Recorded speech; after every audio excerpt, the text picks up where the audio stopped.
Today on the CBS Public Affairs program, Face the Nation. Through the eyes of this television camera, Senator Joseph R. McCarthy, Republican of Wisconsin, with correspondents across the country questioning him.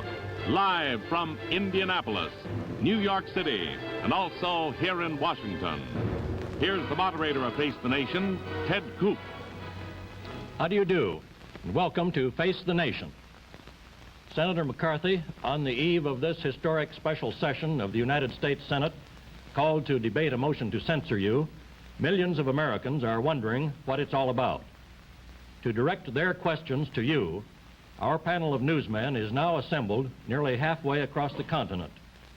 Here in Washington are William H. Lawrence of the New York Times and William Hines, Jr. of the Washington Star.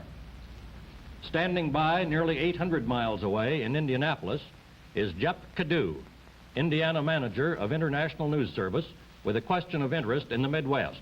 Come in, Jep Cadieux.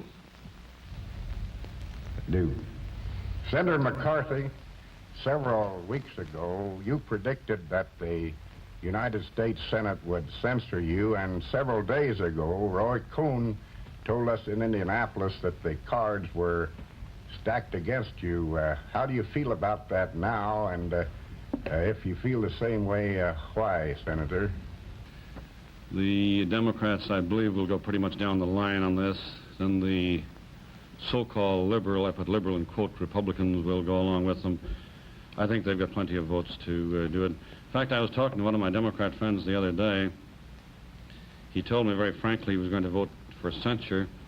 He said, not because of the silly reasons given by the Watkins Committee. He said, but because you labeled the Democrat Party as the party of communism. You issued an open invitation during the Army-McCarthy hearings for people to continue to supply you with information. That's right. Regardless of its stamping. Are you getting new information from people in this administration Bill, on that basis? Let me change your question a bit. I invited them to give information of wrongdoing, graft, corruption, communism. I am continuing to get that information. Getting documents, too? Yes. Are you getting any more as a result of your appeals than you got beforehand? Has there been a flow build up as a result of that? It's pretty hard to say whether it has increased or decreased. I've been so busy being investigated and preparing for this lynch bee starting tomorrow that I haven't had an opportunity to... You call a meeting of the United States Senate a lynch bee? Well, let's call it the censure...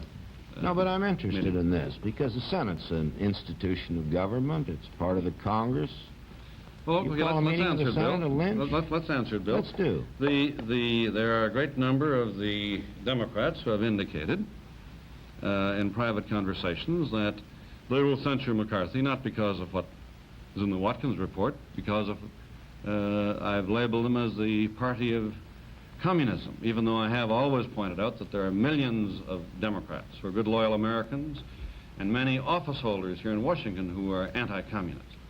But there are those who feel that they should censure me, not because I cross-examined Zwicker trying to find out about a communist whom he promoted, honorably discharged.